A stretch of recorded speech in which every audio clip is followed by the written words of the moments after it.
हम्म। पिछली बार अपन ने भजन देखा था, भाई ब्रह्म ज्ञान नहीं जाना रे। और इस बार उसके आगे का भजन अपन देखते हैं, भाई ज्ञान बिना दुख पाया रे।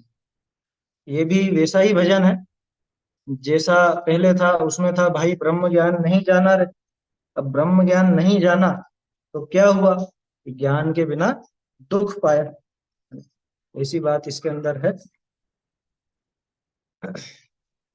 इसको अपन पहले बोलेंगे और फिर उसके बाद इस पर चर्चा करेंगे। भाई ज्ञान बिना दुख पाया रे। भाई ज्ञान बिना दुख पाया रे। भव दश आठ श्वास श्वास में साधारण लपटाया रे। भाई ज्ञान बिना दुख पाया रे। काल अनंत यहाँ तो ही बीते, जब भई मंद कषाया रे। काल अनंत यहाँ तो ही बीते, जब भई मंद कषाया रे। तब तू तिस निगोद सिंधु ते, तब तू तिस निगोद सिंधु ते, थावर होय निसारा रे। भाई ज्ञान बिना दुख पाया रे। क्रम क्रम निकस भयो विकल त्रय, सो दुख जात न गाया रे। क्रम क्रम निकस भयो विकल त्रय, सो दुख जात न गाया रे। भूख प्यास पर वश सही पशु गति, बार अनेक विकाया रे। भाई ज्ञान बिना दुख पाया रे। नरक माहि छेदन भेदन बहु, उतरी अगन जलाया रे।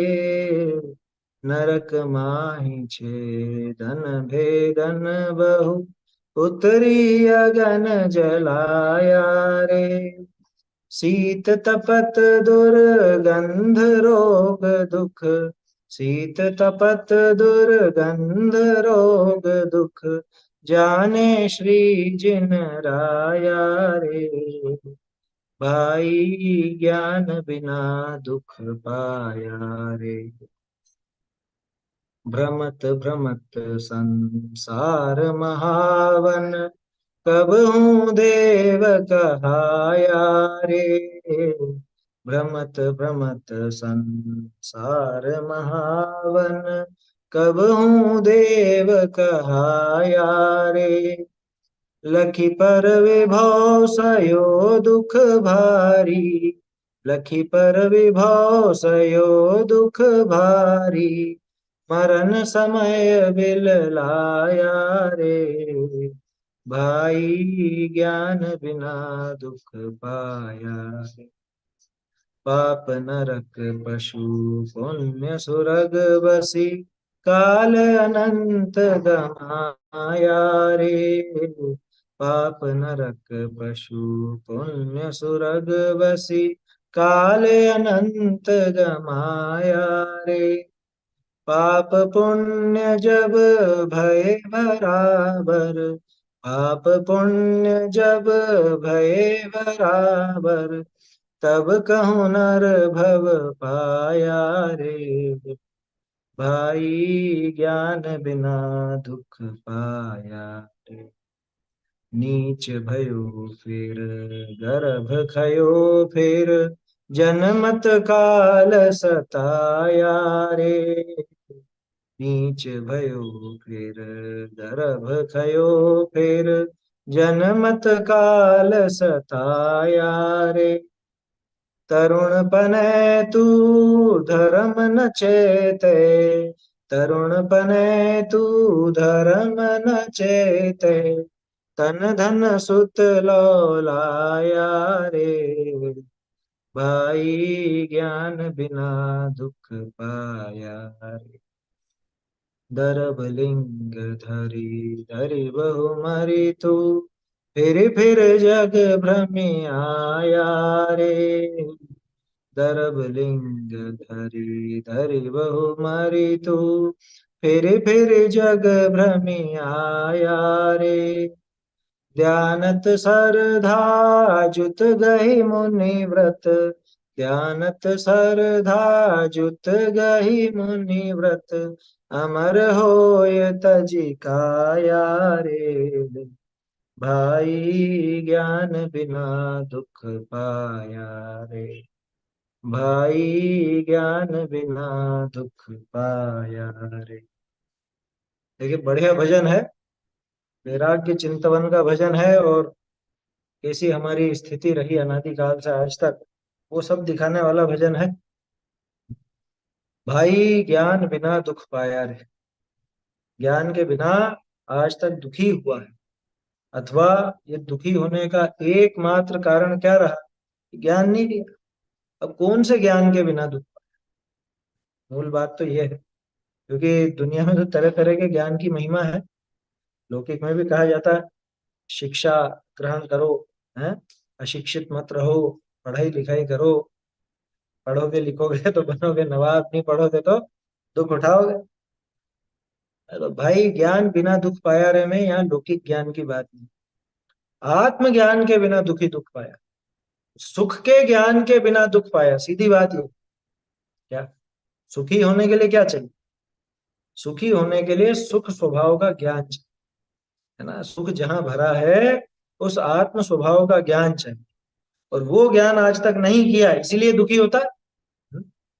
तो यहाँ इसलिए कहते हैं कि ज्ञान के बिना ही दुख पाया। जीव के दुखों का एकमात्र कारण अज्ञान, जगत की पीड़ा रे अज्ञान, सौख्य रे केवल निज अवबोध, ऐसा लिखा हुआ है। जगत की जो पीड़ा है वो एकमात्र अज्ञान है, अज्ञान के कारण ही सारी पीड़ाएं। दूसरा भी प्रयोग है उसका, जगत की चिंता रे अज्ञान। लेकिन सौख्य रे केवल निज अवबोध, निज अवबोध, अवबोध माने ज्ञान, अपने आत्म स्वरूप का ज्ञान ही एकमात्र सुख का कारण है। और इसीलिए कहते हैं कि ज्ञान के बिना दुखी दुख पाए। देखो अब पूरी कहानी आ गई अपनी। भव दश आठ उश्वास श्वास में साधारण लपटाया। क्या? ऐसे भव, कैसे भव? कि जो 10-8 उश्वास श्वास में, 10-8 यानी 18, 18 बार, कितनी देर में? उश्वास श्वास में, एक श्वासोच्छ्वास में, ये सांस ली और सांस छोड़ी, इतनी में तो 18 बार जन्म मरण। भव दश आठ, 18 भव, उच्छ्वास श्वास में साधारण लपटाया रे। साधारण पर्याय धारण की, साधारण वही निगोद दशा, साधारण वनस्पति निगोद का ही नाम है, तो साधारण दशा उदाहरण की। ध्यान रखिएगा, निगोद के लिए हर जगह 18 बार का जन्म मरण का नियम नहीं है, वो अपर्याप्तक के लिए, ठीक है ना। और वहां पे भी ऐसी दशा बहुत होती है निगोद में, इसलिए उसके लिए कहते हैं ऐसा। लेकिन ऐसा मत समझना कि सभी निगोदिया जीव एक सांस में 18 बार जन्मते हैं, मत। आगे देखो, काल अनंत यहाँ तो ही बीते, अनंत काल तो यहीं पर बीत गए तुझको, कहां पर? उस निगोद में। साधारण पर्याय में, है ना, साधारण वनस्पति वाली पर्याय में अनंत काल तो यहाँ बीत गए। जब भई मंद कषाया रे, अब किसी कोई ऐसा मंद कषाय का योग उस समय बैठा, कषायों की मंदता ऐसी हुई अनंत काल के बाद, तब तू तिस निगोद सिंधु तय, तब तू उस निगोद समुद्र से, निगोद रूपी समुद्र से, निगोद सिंधु तय मतलब निगोद रूपी समुद्र से, हावर होए निसारा रे। ये निसारा नहीं आया, निसराया होगा जरूर, ना, क्योंकि ये हर जगह लपटाया, कषाया, गाया, बिकाया, जलाया, जलराया, है ना। उसी तरह से निसराया, निसराया मतलब निकलना। हावर होए निसराया रे, मतलब वहां से निकला, तो कैसे निकला? वहां से निकल के कोई सीधे ही मनुष्य बन गया वैसा नहीं, बन भी जाता है, बनने की मना नहीं, लेकिन ज्यादातर की दशा ऐसी ही कि निगोद से निकला, और निगोद से निकलकर स्थावर हुआ है। वो भी कब? इधर मंद कषाय के परिणाम हुए, तो ये स्थावर की जो साधारण पर्याय है, साधारण वनस्पति की निगोद की पर्याय है ना, वहां से निकल करके सामान्य दूसरा स्थावर बना, पृथ्वी कायिक, जल कायिक, अग्नि कायिक, वायु कायिक, अथवा प्रत्येक वनस्पति, फल सब्जियां वगैरह, है ना, उस रूप हुआ। क्रम क्रम निकस भयो विकलत्र, अब क्रम से वहां से निकला, है ना, मान लो निगोद से पहले निकले, निगोद से निकल करके तो जो दूसरे समझ लीजिए केंद्रीय थे, दूसरे स्थावर थे, उन स्थावर रूप हुआ। अब वहां से क्रम क्रम से निकल करके, क्रम क्रम निकस भयो विकलत्रय, क्रम क्रम से वहां से निकल करके विकलत्रय में जन्म ले लिया। हम्म, है समझ। क्रम क्रम निकस भयो विकलत्रय। अपन इतर निगोद और नित्य निगोद की चर्चा कर रहे थे ना मुखा प्रकाशक में, परसों करी थी अपन ने चर्चा, कल तो हो नहीं पाई अपन। तो वहां पे भी नित्य निगोद इतर निगोद की चर्चा आई थी। नित्य निगोद से निकला तो इतर निगोद में आ गया, अथवा इतर निगोद से भी निकला दूसरी पर्याय, वहां से क्रम से निकला तो विकलत्रय हो गया। दो इंद्री, तीन इंद्री, चार इंद्री, यहां तक पहुंचा। सो दुख जात न गाया रे, वो दुख नहीं गाया जा सकता। दुख भी गाने की चीज है क्या? गाना का मतलब उसका वर्णन। सो दुख जात न गाया रे, वैसा दुख का वर्णन नहीं किया जा सकता। और क्या कह रहे हैं?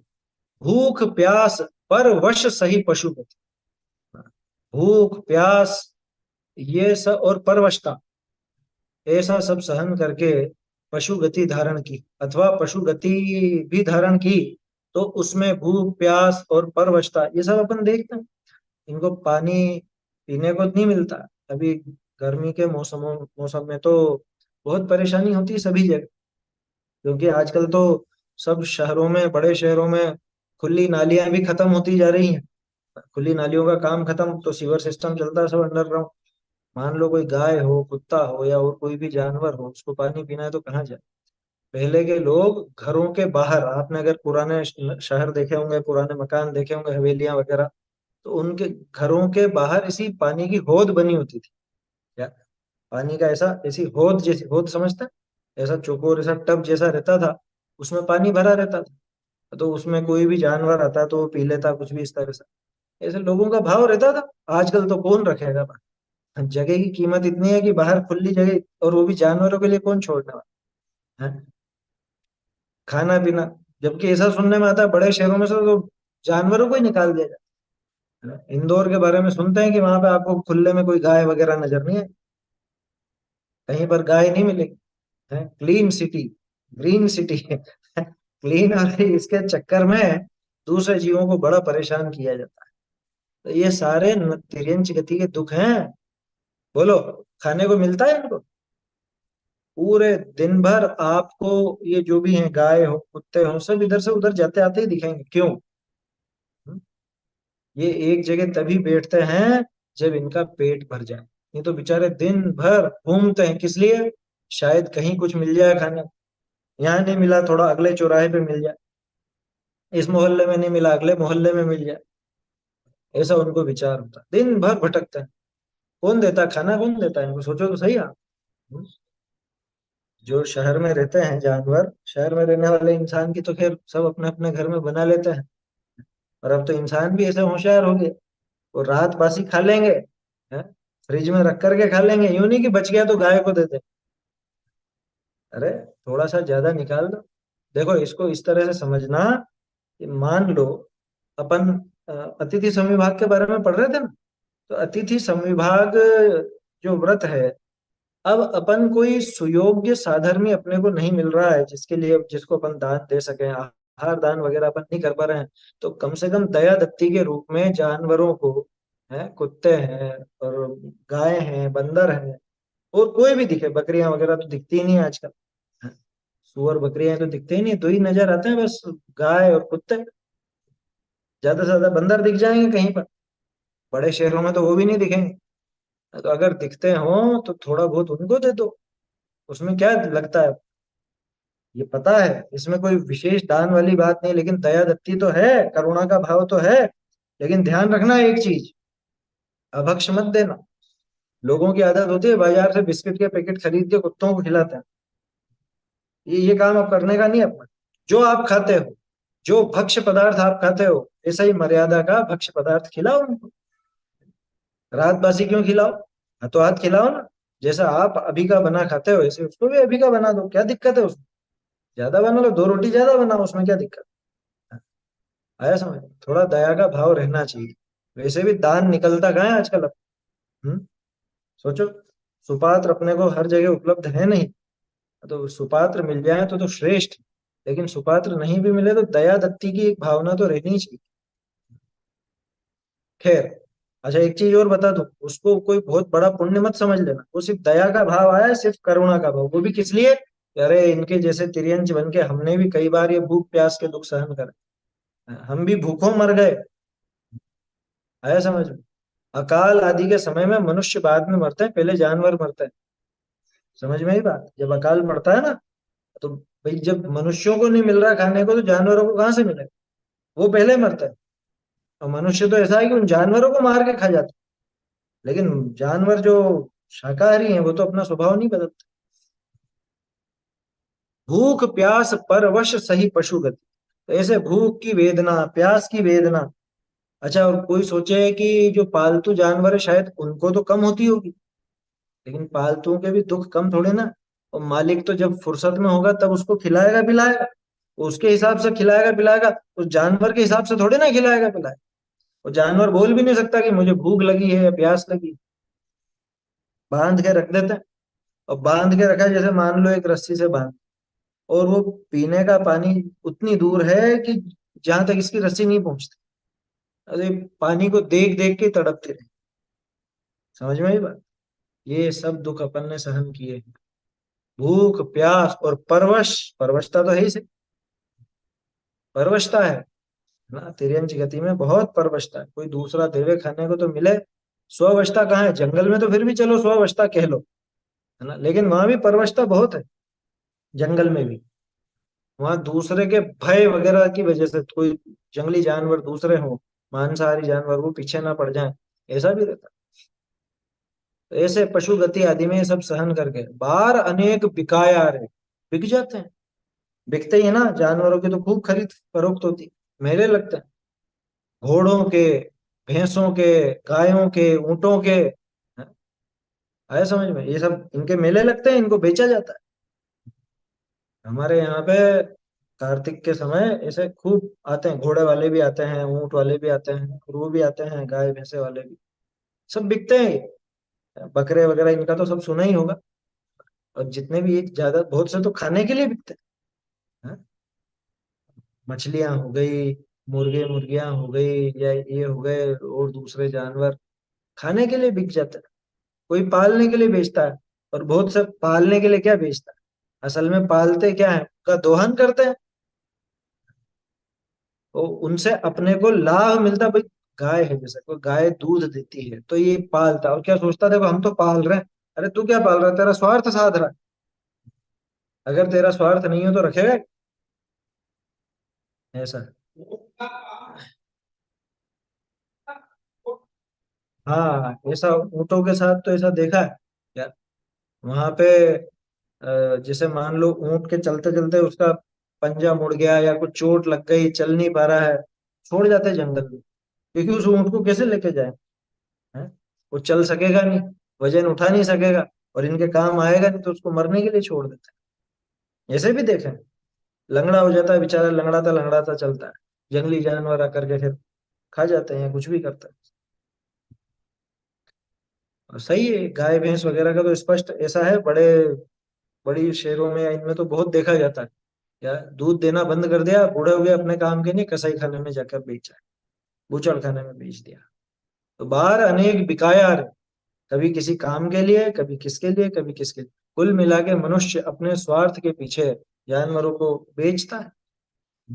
खरीद बेच सब इसीलिए होती है। अरे कितनी बार अपन बिके हैं, ये विचार करो। इसी की तो बात, किसकी बात चल रही है? हैं? ये अपनी बात है, सारी की सारी अपनी कहानी। भाई ज्ञान बिना दुख पाया रे, आज तक आत्मज्ञान नहीं किया, इसलिए अपन भी ऐसे जानवर बन बन करके बिके। आया समझ में? हम भी बिके हैं। अरे मनुष्य बिक जाते हैं, जानवरों की क्या बात कर। मनुष्य नहीं बिकते हैं?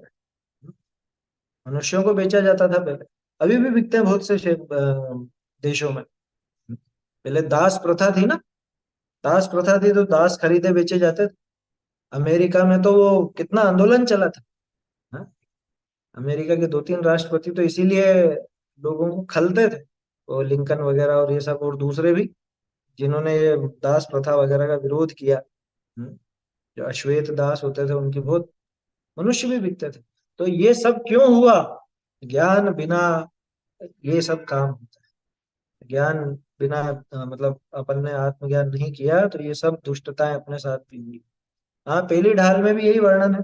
ये पहली ढाल के पहले लिखा हुआ है ना, वो दौलत राम जी ने लिखा है दयानत राय जी का। दयानत राय जी पुराना है।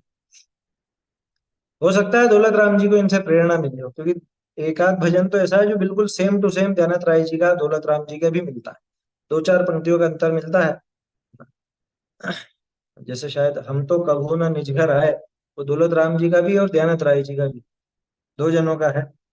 और दोनों के में दो तीन पंक्तियों का अंतर है। दयानत राय जी पहले के हैं, बाद में दौलत राम जी ने उसमें और अपने हिसाब से कुछ परिवर्तन करके परिष्कृत करके अलग से भी लिखा। तो ऐसे तिर्यंच गति के ये दुख देखे, है ना। अब आगे देखो नरक गति। नरक माहि छेदन भेदन बहु, उतरी अगन जलाया। नरक में छेदन भेदन, छेद दिया जाता है, भेद दिया जाता है, मतलब टुकड़े कर दिए जाते हैं। पुत्री अगन जलाया। पुत्री का क्या मतलब? पुत्र पुत्री नहीं है, ये पुत्री मतलब पुतली, है ना। आग की पुतली, लोहे की गरम गरम पुतलियों के साथ इसको मतलब ऐसे लिपटा दिया जाता है। समझ में ही बात? पुतली समझते हैं? पुतला मतलब जैसे पुतला है, पुतला का ही पुतली है, और क्या ऐसा। तो नरक में तो ये सारे ही काम होते हैं, छेदन भेदन बहु, यानी बहुत प्रकार से छेद देते हैं, भेद देते हैं। अरे वो अपने शरीर के अस्त्र बना करके मारते हैं। समझ में ही बात? हाथ ही वो तलवार बन जाए, है ना। और वो विक्रिया रहती है, विक्रियक शरीर है, विक्रियक शरीर से कुछ भी बना लेते हैं, एक दूसरे से मारपीट करते हैं। और देखो कैसे दुख है। शीत तपत दुर्गंध रोग दुख। शीत, शीत है ना, सर्दी भयंकर है कहाँ पे?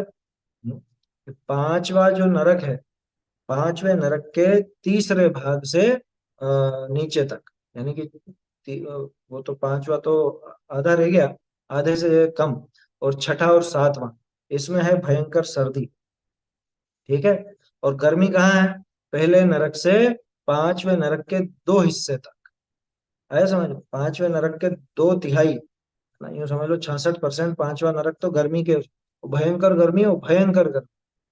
ठीक है। और फिर उसके बाद उसके नीचे के पटल से और आगे छठा और सातवां, इन दोनों में वहां पे भयंकर सर्दी, ऊपर गर्मी है और नीचे सर्दी। तो ऐसी भयंकर, कितनी भयंकर गर्मी सर्दी? मेरु समान लोह गल जाए, ऐसी शीत उष्णता थाए। सब पढ़ा ना छेड़ाला। और क्या है? दुर्गंध। नरक तो नाम ही नरक है, उसका दूसरा नाम है नरक, जहाँ पे कोई रत ना हो सके, है ना। दुर्गंध इतनी भयंकर है, वहां की मिट्टी का एक कण भी यहाँ आ जाए तो यहाँ कोसों के जीव मर जाए, कोसों के जीव, मनुष्य भी। मतलब यूं समझो कि जैसे एटम बम है ना, उस एटम बम का इतना असर नहीं है जितना वो नरक की मिट्टी के परमाणु। नरक की मिट्टी का एक कण यहाँ आ जाए तो इतना दुर्गंधित है कि उसकी दुर्गंध से मर। रोग, इस दुनिया में जितने रोग आपको नजर आते हैं वो सारे नारकियों को फ्री में मिलते हैं, उनको कुछ करना नहीं पड़ता। कैंसर के लिए उनको गुटखा नहीं खाना पड़ता, शराब नहीं पीनी पड़ती, वो पैदाइशी मिलता है। समझ में ही बात है? और जो जो भी बीमारियां ख्याल में आती हो, तरह तरह के, कितने प्रकार के तो कैंसर होते हैं, हैं? ये क्या बोलते हैं, हड्डियों का कैंसर, ब्लड कैंसर, लीवर का कैंसर, हैं? और भी दुनिया भर के जितने भी हैं वो सब। और क्या याद आता है? वो सब हार्ट अटैक, हैं? वो खून की नसों में ब्लॉकेज। खैर खून वून होता नहीं है उनके शरीर में, विकृत शरीर है। लेकिन यूं समझ लो कि दुनिया भर के जितने भी रोग के दुख हैं, वो सारे रोग उनको अपने आप ही होते हैं, अपने आप होते ही हैं। नरक दुख भोगने का स्थान है। तो शीत तपत दुर्गंध रोग दुख, ऐसे तरह तरह के इनके दुख, जाने श्री जिन राया रे, कि श्री जिनेन्द्र भगवान उन दुखों को जानते हैं। तिनको कहत ना आवे और, ऐसा आता है ना। तो हम तो कुछ कथन नहीं कर सकते, हम ज्यादा कुछ कह नहीं सकते। श्री जिनेन्द्र भगवान ही उनके संबंध में जानते हैं, कैसे कैसे दुख वहां नरक गति में पाए जाते हैं। और देखो, ठीक है साहब, देवगति तो अच्छी है ना, लेकिन नरक में नहीं जाएंगे, देव में चले जाएंगे। भ्रमत भ्रमत संसार महावन। अब क्या हुआ, संसार में, संसार रूपी महावन, महान जंगल में भटकते भटकते कब हूं देव कहा यार, कभी देव भी कहलाने लगा मतलब देव गति में पैदा हो गया। पहले तिर्यंच में था, तिर्यंच गति देख ली अपन ने, निगोद से निकल करके वो एक इंद्रिय हो गया, दो इंद्रिय हो गया, इत्यादि इत्यादि। पंचेंद्रिय की भी तरह तरह की दशाएं इसने धारण की। अब बाद में कभी किसी प्रकार से देव भी बन गया। लखी पर विभव सयो दुख भारी, वहां पे क्या हुआ, लखी पर विभव, पर वैभव देख करके, दूसरे का वैभव देख देख करके सयो दुख भारी, मानसिक संताप बहुत जाता। इसके पास इतना वैभव कैसे, इसके पास इतने देवों की टोली, इतनी सारी देवियां, और इतना वैभव है, इसका विमान कितना गजब का है, और इसको ये सारे सुख है, मेरे पास तो है ही नहीं। मतलब खुद को जो मिला है उसको भोगने का सुख तो दूर रहो, है ना, वो सुख इसको सुख लगता नहीं, इसको तो दूसरे का सुख देख देख करके दुख। मतलब ये अपने दुख से दुखी नहीं है, ये दूसरे के सुख से दुखी है, ऐसा जीव है क्या। दुनिया में कई तरह के जीव होते हैं। एक तो होते हैं जो खुद के दुख से दुखी होते हैं, है ना। एक तो ऐसे है जो खुद के दुख से दुखी, भाई मुझे कोई तकलीफ है, हाँ, तो अपन दुखी। एक होते हैं जो दूसरे के दुख से दुखी होते हैं। सज्जन जीव ऐसे ही होते हैं, दूसरे का दुख देख करके उनको करुणा आती है। तीसरे होते हैं दूसरे के सुख से दुखी होते हैं, दूसरे के सुख से, ये बहुत निकृष्ट जीव है। दूसरे का अच्छा कैसे हो जाए, दूसरे का चाहा हुआ कैसे हो जाए, हाँ? कि ये चाहता है तो होना ही नहीं चाहिए। ऐसे होते हैं ना बहुत से। आप अगर उनसे अलग से पूछोगे तो भले वो कुछ और बता देंगे, है ना, कुछ और चीज बोल देंगे, लेकिन अगर उनको पता चल गया कि सामने वाला भी ये बात, मतलब सामने वाला ये बात बोल रहा, तो उसका उल्टा ही चले। समझ में ही बात। तो ऐसे तीन प्रकार के तो ये होते, और एक चौथा भी होता है। हम लोग जब पढ़ते थे तब ऐसी बात करते थे। चौथा था खाम खा दुखी। खाम खा दुखी मतलब कुछ नहीं, दुखी रहना है इसको, फालतू की बातें सोच सोच के। न इसको खुद का कोई दुख है, न कोई दूसरा दुखी है, न कोई दूसरे का सुख, लेकिन कि वो हो जाता, ऐसा हो जाता, वैसा हो जाता, दुनिया भर की बात है। वो खाम खा दुखी। ये मोह जो है ना, वास्तव में मोह खाम खा दुखी कराने वाला है। खैर, तो ये जो देव है, इस देव की आदत कैसी है कि ये दूसरे का वैभव देख देख करके, दूसरे का वैभव देख देख करके छीजता है, दुखी होता है। आया समझ में, क्लेश में ही अपना पूरा समय बिताता है। लकी पर विभव सयो दुख भारी, ऐसा भी वर्णन आता है कि उनको, दूसरों को देख करके जो इसको दुख होता है, दूसरा कि जब इसकी वो आयु पूरी होने का समय आता है तब जो दुख होता है, उस समय इसको एक नारकी से ज्यादा दुख लगता है। ऐसा वर्णन शास्त्रों में आता है कि एक नारकी भी इतना दुखी नहीं होता कि जितना ये देव दूसरे का वैभव देखकर अथवा अपना मरण जान करके दुखी हो जाता है। समझ। और देखो, लखी पर विभव सयो दुख भारी, भारी दुख सहन किया। मरण समय बिल लाया रे, मरते समय तो बिल लाया, रोने लग गया, कैसा कैसा विसूरता है, बिल्कुल रोता है। उसका रुदन सुन करके दूसरे देवों का हृदय कंपित हो जाता है, लेकिन वो भी फिर विषय भोगों में लग जाते हैं वापस। उसका रोना सुन करके दूसरे कोई सोचे कि अरे ये भी कोई देव है, देव होकर के ऐसा रोता है, नहीं चाहिए भैया हमको देवगति। और देखो, हो गया, है ना, मनुष्य तिर्यंच गति की बात हो गई, देव गति की बात हो गई, नरक गति की बात हो गई, अब मनुष्य की बात। पाप नरक पशु, है ना, पाप के कारण नरक गति और पशु गति में, पुण्य सुरग वसी, और पुण्य के कारण स्वर्ग में बस करके, काल अनंत गमाया रे। ये पाप का उदय आया तो नरक गति में गया, पशु गति में गया, पुण्य का उदय आया तो स्वर्ग में भी रह लिया, ऐसे अनंत काल तो इसने गमा दिया। पाप पुण्य जब भय बराबर, तब कहूं नरभव पाया रे। ये भी एक अलग ही गणित है क्या, जब पुण्य और पाप दोनों का पलड़ा बराबर हो जाता है तब ये मनुष्य बनता है। सामान्य कथन है ना, बराबर बराबर होते नहीं है, लेकिन ये यूं समझ लेना, पाप पुण्य दोनों चलते हैं अपने जीवन में। आप खुद का जीवन भी टटोलोगे तो कई प्रकार के तो पाप का उदय आपको दिखेगा, और कई प्रकार का उसमें पुण्य का उदय भी नजर आएगा। तो पाप पुण्य जब भय बराबर, जब पाप और पुण्य ये दोनों बराबर होते हैं तब नरभव मिलता है। भाई पाप ज्यादा हो तो नरक गति मिलेगी, पशु गति मिलेगी, पुण्य ज्यादा हो तो स्वर्ग मिल जाएगा, और पाप पुण्य दोनों बराबर हो तो मनुष्य पर्याय मिले, ऐसा सामान्य कथन है। तब कहूं नरभव पाया रे, तब जाके इसने कहीं नरभव प्राप्त किया। नीच भयो, लेकिन मनुष्य भव में भी चैन नहीं है, कभी तो उत्तम कुल नहीं मिला, नीच कुल मिल गया। नीच भयो, कभी तो नीच हो, फिर गर्भ खयो फिर, और कभी गर्भ में गर्भपात हो गया इसका, है ना, पेट में ही मर गया, माँ के पेट में भी तो मर जाते हैं ना बहुत से, आया समझ।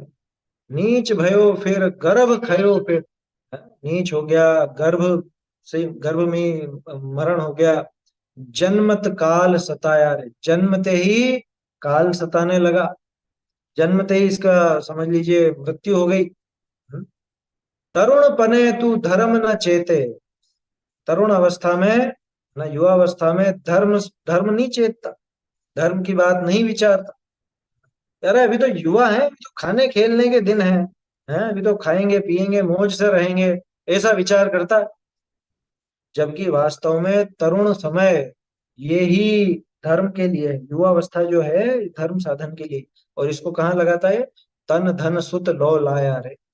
तन धन और सुत, धन यानी शरीर, धन यानी रुपया पैसा, सुत यानी अपने बच्चे बच्ची, इनकी लो लाया रे, इनकी ही इसको लगन लग गई, इनको ही, इनकी इसको प्रीति बनी रही, धर्म की प्रीति नहीं रही, धर्म की वासना नहीं रही जरा।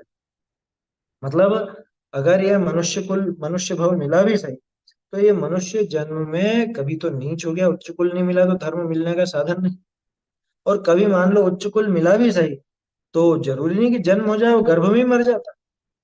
कभी मान लो उच्च कुल भी मिल गया, जन्म भी हो गया, तो जन्मते ही तरह तरह की बीमारियां, जन्मते ही मौत की भी नौबत आ जाती।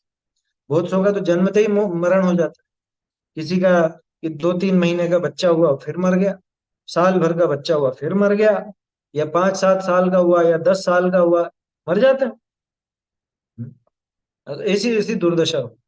अब मान लो योग से, जैसे अभी अपने को योग मिल गया, अपने को उत्तम कुल भी मिल गया, अपन जीवित भी रह गए, है ना, जन्म भी बराबर हो गया, कोई अभी ऐसी बिल्कुल मौत ही माथे पर, वैसे तो मौत हमेशा ही माथे पर मंडरा रही है, लेकिन अभी तत्काल में ऐसा कुछ नजर नहीं आता ना कि भाई कोई ऐसा रोग हो रहा हो अपने को कि मर ही जाएंगे, तो काल सताने वाली बात भी अभी नहीं दिखती। तो अपनी अभी युवावस्था ही समझना क्या, क्या आपका अच्छा है, कभी तो कह देते हो कि 30 के बाद ही बुढ़ापा आने लग जाता है, 25-30 के बाद, कभी कहते हैं कि ये अभी युवावस्था ही समझना। भाई धर्म के लिए तो हमेशा युवा ही समझना। तरुण पने तू धर्म न चेते, और तरुण अवस्था ऐसी है कि जिसमें वास्तव में धर्म साधन किया जा सकता है और किया जाना चाहिए, लेकिन ये तरुण अवस्था में तो, तरुण समय तरुणी रत रहो, वहां पे वो स्त्री में ही रत रहता है, स्त्री में, तन में, धन में, सुत में।